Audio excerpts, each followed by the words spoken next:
세상이 알지 못해도 주님이 기억하시는 예배, 우리들의 성령에 불타는 금요일, 우불금에 오신 여러분들을 환영합니다. 샬롬, 반갑습니다. 한 주간 잘 지내셨나요? 점점 날씨가 뜨거워지는 것 같습니다. 저번 주에는 좀 비가 좀 오는 것 같더니 이번 주에는 정말 아무것도 없이 그냥 쨍쨍 내리치는 그런 날씨만 우리에게 계속되는 것 같아요. 지치지 마시고, 좀 수련회 기간이신 분들도 계실 거예요. 우리 성경학교 기간인 분도 계실 거고, 그런 우리 아이들을 위해서, 다음 세대를 위해서 우리가 좀 더 노력하고 열심을 갖고 그리고 최선을 다해서 그들이 하나님의 위대한 하나님 백성이 될 수 있도록 그리스도인이 될 수 있도록 최선을 다할 수 있는 우리 우불금 식구들도 다 되었으면 좋겠습니다. 우리의 미래는 우리 아이들 아니겠습니까? 아이들을 위해서 우리가 기도해주고 늘 함께하는 우리들 모습 되었으면 좋겠네요. 자, 그럼 이번 한 주간도 덥지만 웨슬리 목사님 말씀을 통해서 하나님의 뜻이 어떻게 우리에게 다가오고 있는지 또 우리는 어떻게 하나님 앞에 나갈 수 있는지 이 부분에 대해서 살펴보는 시간 되었으면 좋겠습니다. 자, 오늘의 말씀은요. 우리의 의가 되신 주, 우리의 의가 되신 주입니다. 예레미야 23장 6절 말씀이죠. 그 이름은 여호와 우리의 의라 일컬음을 받으리라. 아멘. 우리의 의라 일컬음을 받으리라. 주님께서 우리에게 베풀어 주신 그 놀라우신 의, 우리를 또 의로 불러주신 그 것들이 있지요. 자, 그렇다면 우리는 하나님의 의를 통하여서 하나님의 그 은혜를 통하여서 우리가 구원받은 백성으로 사는 것으로 끝났는가? 아니면 성령의 열매를 맺어가는 성화의 길을 걸어가는 것이 정말로 맞는 것이 아닌가? 이게 지금 오해가 될 수도 있는 부분들이 많이 있는데 하나님의 의로 우리가 의를 덧입어서 구원받은 백성이 된 건 분명한 사실입니다. 그러나 우리가 완성되어 있는 구원을 완성하기 위해서, 그 구원을 완성하기 위해서라고 얘기하면 좀 그렇지만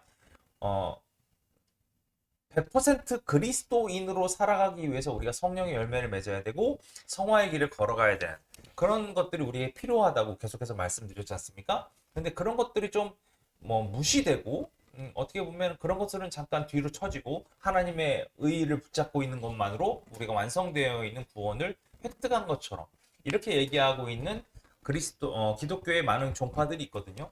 이런 부분들을 바라보면서 우리의 신앙이 어느 길로 가야지 올바른 신앙인가 이런 부분에 대해서 웨슬리 목사님이 얘기하고 있는 거예요. 자, 오늘 잘 한번 살펴보셔서 우리는 과연 어떻게 가야 할지 이 부분에 대해서 한번 생각해 봅시다.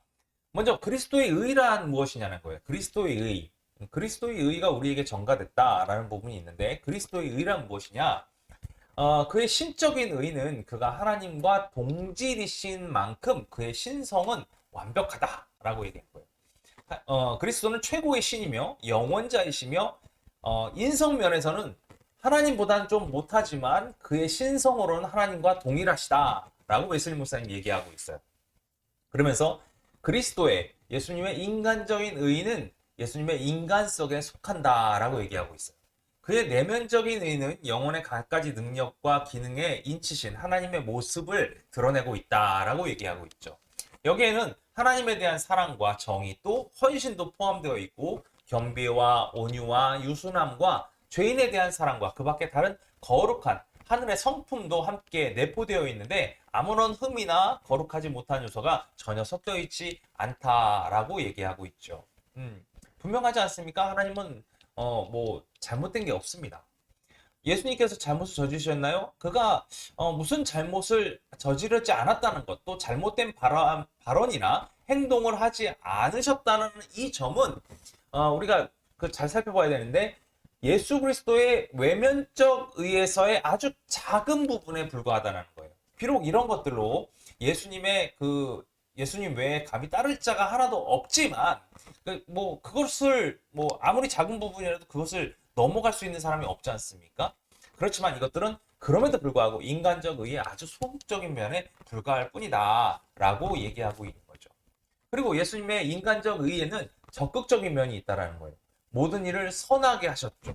또 모든 언행에 있어서도 하늘의 천사처럼 그를 보내신 하나님의 뜻을 온전히 순종했을 따름입니다. 그의 순종은 완벽했습니다. 모든 의를 완성하셨죠.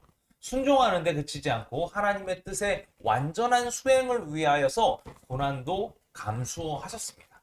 또 우리를 완전히 속죄하게 하기 위해서 최후의 숨을 거두시는 그 순간까지도 우리를 위해 고난을 당하셨죠. 이것을 그리스도의 수동적 의라고 얘기합니다. 또 앞에 거는 능동적 의라고 부르죠. 이 두 면의 의를 통틀어서 우리는 우리의 의가 되신 주라고 부르는 거예요. 그러니까 그리스도의 의는 쉽게 얘기해가지고 앞에서 얘기한 것처럼 능동적 의, 그러니까 그의 성품적으로 아무런 부분이 문제가 없었던 그런 내용들, 그 다음에 인간적인 부분의 그 적극적인, 그래서 수동적 의, 하나님의 뜻을 따르기 위해서 모든 것을 다 내어놓으신 수동적 의, 이 모든 것이 합쳐져서 우리의 의가 되신 주라고 부를 수 있게 되었다라고 얘기하고 있는 거예요. 자, 그러면 우리가 잘 생각해야 돼요. 우리에게 주님의 의가 우리에게 전가된다 그랬는데, 잘 생각해 보면 어느 때에는 주님의 의가 우리에게 전가되기도 하지만 또 어떤 의미에서는 우리에게 전가되지 않을 수도 있다라는 거예요. 이해가 되세요? 그러니까 우리는 하나님의 의가 우리에게 전가되는 것이 분명하게 필요한 사람들이잖아요. 그 의가 전가돼야지만 우리는 구원자가 되는 거니까. 그런데 어느 순간에, 어느 때에 주님의 의가 우리에게 전가된다고 얘기할 수 있겠느냐 이거예요. 그래서 분별력 있는 사람이라면 누구나도 부인할 수 없는 분명한 사실이 하나 있는데, 믿음이 있는 자, 믿는 사람들에게는 그리스도의 의가 전가될 것이고 믿지 않는 자에는 전가되지 않는다는 건 분명한 사실이죠. 누구나 믿을 때에 그리스도의 의가 우리에게 전가됩니다. 그러나 이 사실에 대해서 신자들 간에 꼭 같은 모양으로 표현될 수는 없습니다. 그가 가진 의견도 서로 다를 수가 있는 거죠. 우리가 명심할 것은 그들의 의견이나 표현 방식이 불분명하고 혼란스럽다 하더라도 그들의 심정만은 사랑하는 성자를 통하여, 성령님을 통하여 하나님을 신뢰하고 그리스도의 의에 매달릴 수 있다라는 거예요. 즉 무슨 얘기냐면, 종파가 다르고 서로 표현하는 방식이 다르다 할지라도 하나님의 의에, 그리스도의 의에 매달리는, 성령을 통해서 매달리는 사람들이 존재한다는 거죠. 모든 믿는 사람들은 그의 자비에 힘입어서 구원을 받는 거예요. 예수 그리스도의 자비 없으면 우리가 어떻게 구원을 받겠습니까? 이것은 행위로 말미암은 것이 아니고, 그렇기 때문에 우리는 아무것도 자랑할 바가 없다라는 거죠. 전적으로 그리스도께서 하신 일과 그 받으신 고난을 힘입어서 우리는 그런 의를 전가받는다라는 거예요.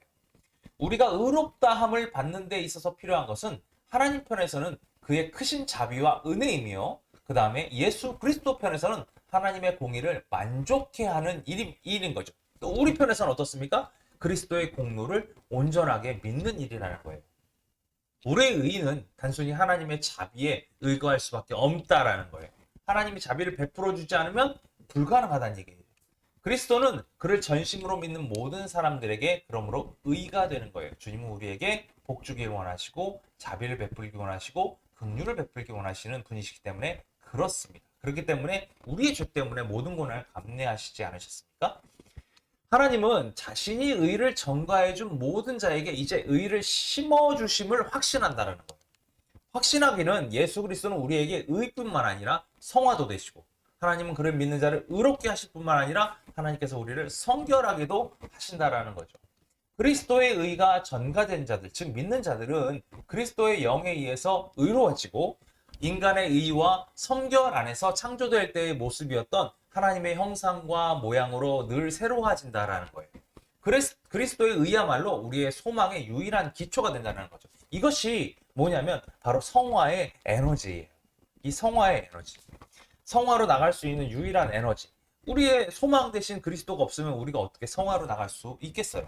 그냥 구원받은, 소위 말해서 지금 기독교인들이 가끔 얘기하고 있는 값없는 구원을 붙잡고 살아갈 수밖에 없게 된다는 거죠.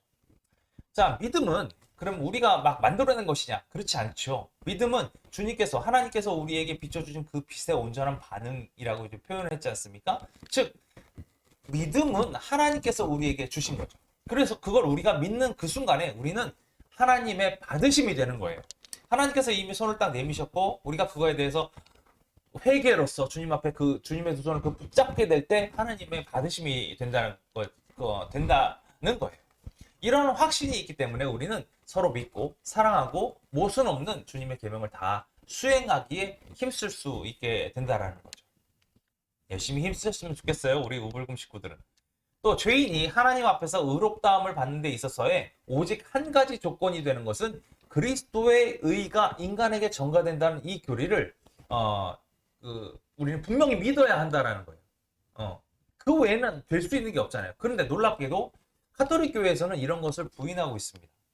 페이커 교도들 그리고 영국의 성공의 신도들 중에서도 이 도를 전혀 모르거나 이 도리는 선행에 대한 열의를 소멸시킨다. 그러니까 선행을 하는 그 열의를 없애버린다고 해서 부인하는 사람들이 엄청 많습니다. 또 재침례자들, 그 다음에 장로교인들, 독립교파인들도 이 교리에 대해서 부인하는 사람들이 얼마나 많은지 모르겠어요. 그러나 웨슬리 목사님 이렇게 얘기하고 있어요. 이 교리를 다 부인하고 있다 하지만 그들이 전부 기독교의 구원의 경험을 못 가졌다 할 수는 없다라는 거예요.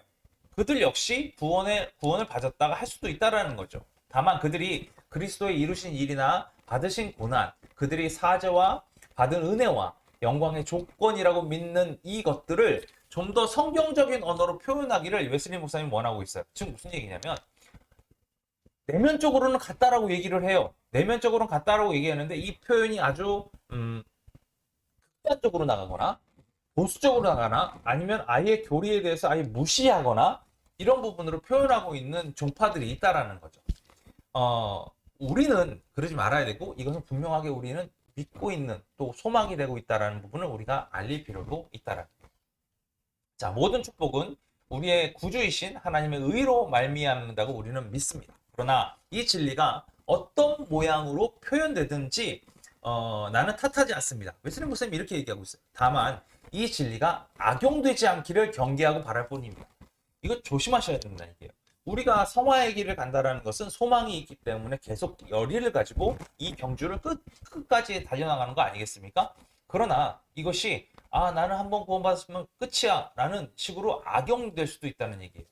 특히 이제 구원파가 이런 경우가 있는 거죠. 구원받았으면 그 이후에는 어떤 행위도 다 용서되었다. 그런 구원받은 백성에 속해야겠다. 이런 주장을 하고 있잖아요. 전혀 그렇지 않다. 하나님의 의를 전가받았다 할지라도 우리는 끝까지 성령의 열매를 위해서 달려나가야 한다. 이분이 필요하다는 거예요. 그러니까 우리의 표현을 정말로 표현할 때 우리 스스로 좀 생각을 하고 표현을 했으면 좋겠어요. 그래서 뭐 정확한 표현이 될 수 있게끔 성경적 표현이 될 수 있게끔 노력하는 우리들이 되었으면 좋겠습니다. 우리가 또 서로 뭐 다른 종파들과 이견을 가졌다고 할지라도 서로 용납할 수 없으면 우리는 참된 종교를 가졌다고 할 수 없을 것이다 라고 웨슬리 목사님이 얘기하고 있어요. 참된 종교가 아니다라는 거 용납을 할 수 없으면 우리 안에 사랑이 없다라고 얘기할 수 있다라는 거예요. 무엇이 우리 사이에 서로를 용서하는 용서의 미덕을 가짐을 막을 수 있을 것이냐라고 되묻고 있죠. 용서의 미덕을 막을 수 있는 건 없다라는 거예요. 우리는 다 같이 한 주, 한 마음과 부르심의 한 소망을 가진 만큼 하나님 안에서 서로 돕고 모든 인류에게 주님은 우리의 의가 되신다라고 선포해야 되는 사람들이 되어야 한다라고 얘기하고 있어요. 이게 지금 정말 중요한 내용인데요. 믿음을 얘기하고 믿음을 어떤 그 지식적으로 선포하는 부분, 이 부분은 문제가 되지 않아요. 전혀 문제가 안 됩니다. 그러나 우리가 이 믿음을 선포하는 것 때문에 타인들을 정죄하거나 이 믿음을 선포하는 것 때문에 구원받지 못한 사람들과 벽을 쌓는다는 건 안 된다라는 얘기예요.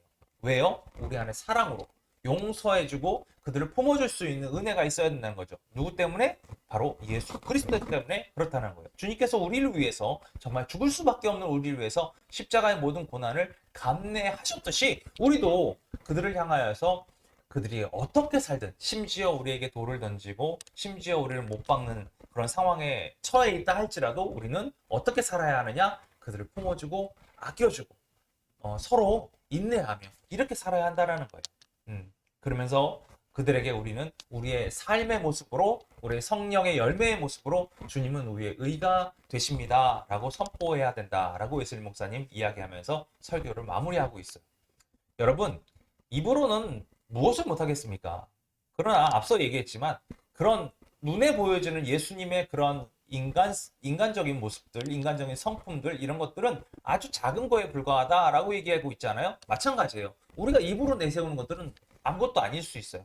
우리 내면에 있는 것들이 드러날 수 있게끔 입으로 누구 정죄하는 거 쉬워요. 입으로 누구 판단하는 거 쉽습니다. 그러나 우리 내면에 있는 것들을 세상 가운데 보내면서 이 내면을 이루신 분은 바로 우리 주님이십니다. 우리 주님의 의가 우리의 의가 되십니다 라고 얘기할 수 있는 이 아름다운 모습이 우리 안에 있었으면 좋겠습니다.